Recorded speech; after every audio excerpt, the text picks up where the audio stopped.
बाई DJ दीपक रावरे मन सुना थी डीजे विशाल मार्को कॉमिक्स चांदरानी वाले।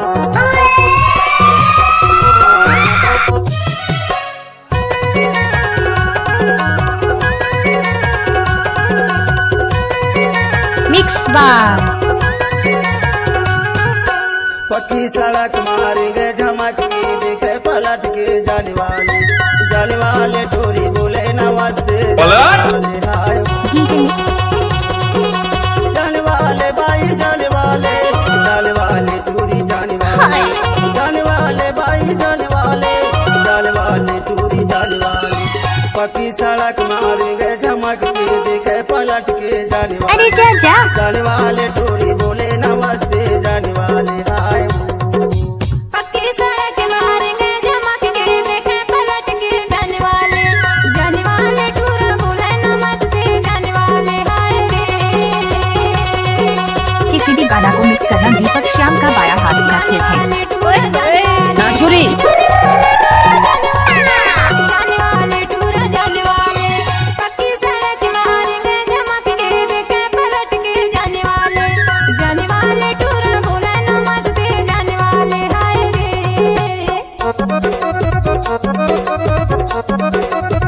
आप सुन रहे हैं डीजे दीपक श्याम का मिक्स किया हुआ गाना नाचा रे पागल हो गई इसका।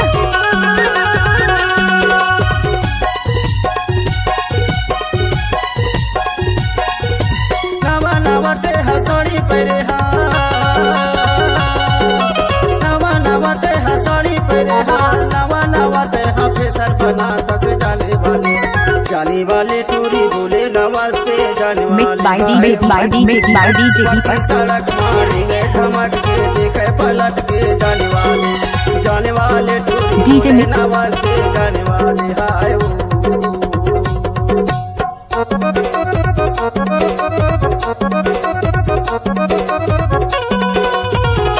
नाचने आई है लड़की को स्वागत कौन करेगा, झूला में बैठे हैं लड़की को मोहब्बत कौन करेगा। नाच ना वो ले नाच ए नाचने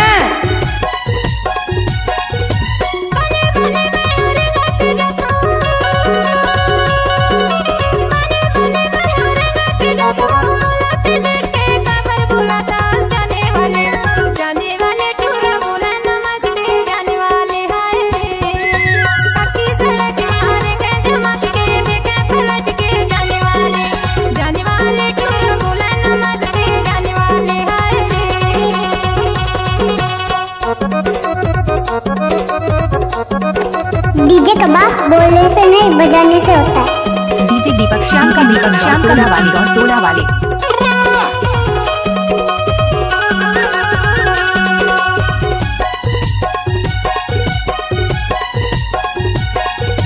कत्का पढ़े हंसते कत्का लिखे डीजे मिक्स कत्का पढ़े हंसते कत्का लिखे देख लधर के चमकत जाता से जाने वाले टूरी बोले नमस्ते जाने वाले नाच ना वो पक्की सड़क मारेंगे लहस नवो जाने वाले टूरी बोले नमस्ते जाने वाले हाय जाने वाले टूरी जाने वाले भाई जाने वाले टूरी जाने वाले भाई जाने वाले मिक्स बाई डीजे दीपक। कहाँ घर है इंदौर टोला जाने वाले टूरी बोले नमस्ते जाने वाले हाय जाने वाले टूरी बोले नमस्ते जाने वाले हाय। हमारा मोबाइल नंबर है 9301778652। जाने वाले हाय।